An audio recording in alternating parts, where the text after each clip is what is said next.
In this video, I want to talk about the $19 billion coronavirus food assistance program that's through the USDA. And first off, this was actually announced on Friday. By Saturday morning, I had clients calling me, texting me, emailing me about this. You know, I'm in southern Missouri, and in doing so, we have several hundred farm clients. So this really hits the bread and butter of my small business. And what I wanted to do today is just really do a down and dirty, quick run through of what's going to happen, and then keep you updated through the next few weeks as they come out with more guidance. The program is actually divided into two parts. The first one is direct payments to the farmers and ranchers. Mass purchase of dairy, meat, agriculture products to get food to people they need. And I think this is, to me, is priceless. Because I'll give you an example. When you see a dairy farmer at the end of the day milking the cows, go over and open a valve up, and the milk runs down the hillside. His response is, and if I go to my local grocery store, limit 2 gallons of milk. And yet the farmer is letting it run down the hillside. I applaud this effort.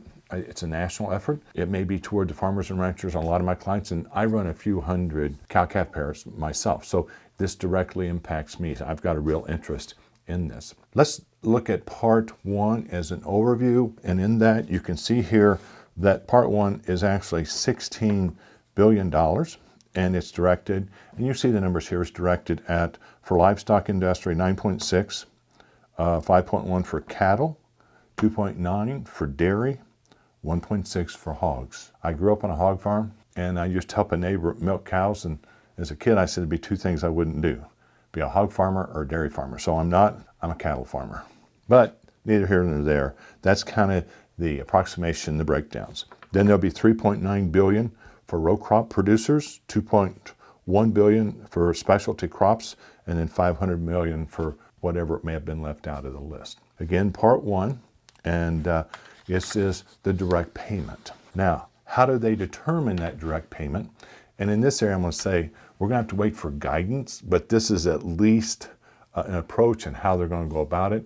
It's going to be one payment, but it's going to be in 2 parts. So here, the first part, so we see here, price lost occurred 1/1 to 4/15 of 20.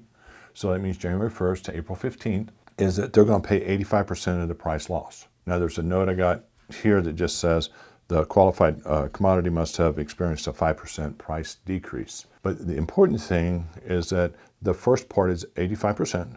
Then they're going to go from April for the next 2 quarters, and they're going to estimate a 30% expected loss. Now, I've already had farmers going, you know, how about me? How come 85%? Well, see, all those events have happened with not knowing that this was going to come about. And in doing so, they can literally say, we can calculate that. You sold this. This is what the market was before. Here's your loss. But to give one payment that includes the past and the future is that they don't want people playing games with the losses.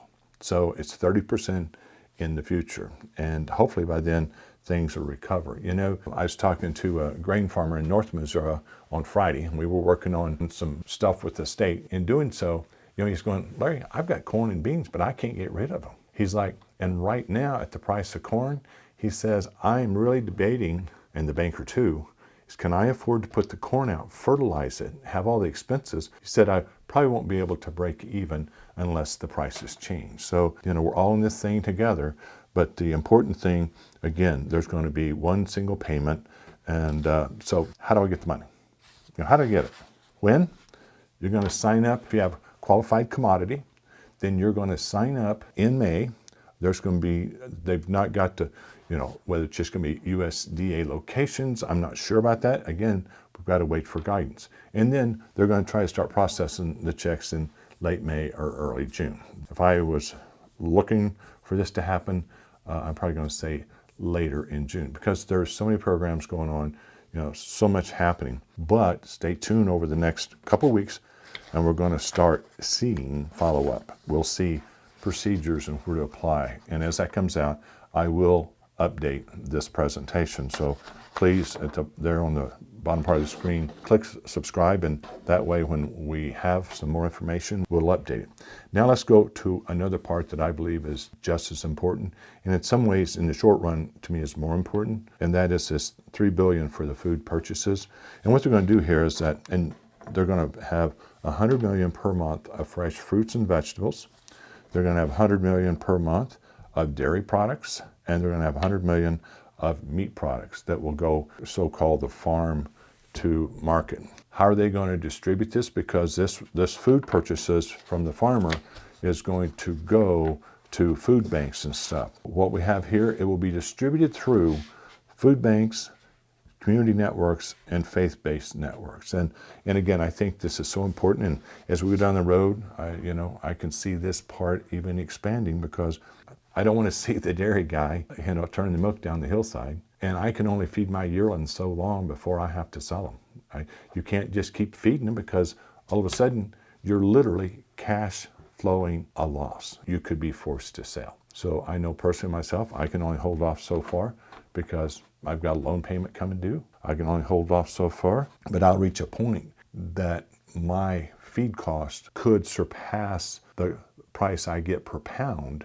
And as a result, I would be forced to sell, or I run out of feed. I've got to keep my base herd. And this is not about me. This is about the farmers that I'm a part of. You, the farmer, you know the pain points. I would like to say to you, please stay tuned, and we'll get more guidance on application whenever we get more guidance on when the checks will be distributed, or guidance on what commodities qualify and how they're going to make the payments. Then I'll update you. Thanks. I hope this helps. Thanks. I hope this helps. Thank you.